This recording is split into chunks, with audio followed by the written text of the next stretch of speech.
Next tonight, should GPs dump the scales when deciding whether someone needs help for an eating disorder?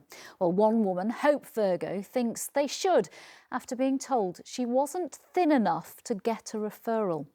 Today, with more than 70,000 signatures supporting her fight, she delivered a petition to Downing Street to get more help for others like her and to get the NHS guidance for doctors changed. Hope joins me now along with the GP, Dr. Sarah Kayat. Thank you both for coming in. You were diagnosed with anorexia as a teenager. You struggled with that, you got help. When it returned in your 20s, what happened? So I relapsed in 2016. So at this point, I'd been out of hospital and managing my recovery for 8 years, doing pretty well with it. Thought I was fully recovered, if I'm honest. And following the death of my grandma, I began to really struggle with food again. I felt that kind of relentless anorexic voice back in my head telling me that if I just skipped a meal, that somehow the whole thing would be okay and everything would just sort itself out. After a couple of months of battling with that, I realised that I had no control over it and I didn't want to end up back in adult services as an inpatient. So I reached out for support from my GP, got referred to the local eating disorder unit in South West London where I live. And unfortunately, after going for an assessment, I got weighed right at the end of my assessment and my BMI wasn't underweight. So I wasn't able to access any sort of treatment or support. So Hope's BMI, the body mass index, was normal, so therefore she didn't get a referral. Is the BMI too crude a tool when looking at people who clearly know what they're talking about, know what's going on in their mind and their body? I completely agree that, the BMI is a crude measure.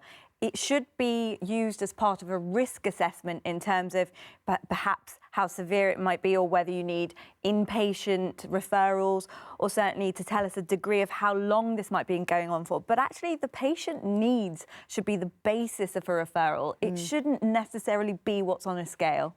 It's difficult though, isn't it? Because these are the guidelines coming from NICE. These are what doctors are being told to do.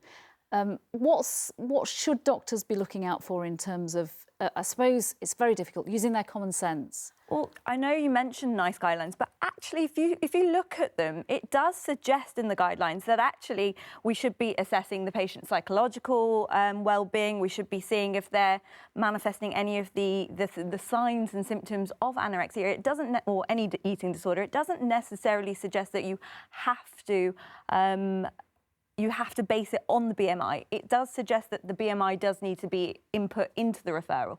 But I think a lot of it is about education, about speaking to the patient and finding out if they actually are struggling and if there is a psychological aspect. This is a mental health problem and it needs a referral. Hope, while your campaign goes on, very briefly, what's your advice to other people in the same situation as you who are getting the door closed in their face when they seek help? So go back to your GP, be pushy. You deserved every right to have a diagnosis and that treatment. So it's about trying to follow that up yourself. And also, if you're really battling to get any kind of treatment, it's about looking at charities that might have local support or contacting your local MP to actually ask them to intervene to make sure you can access that treatment. Keep fighting even though you shouldn't have to. Yep. Hope and Sarah, thank you very much.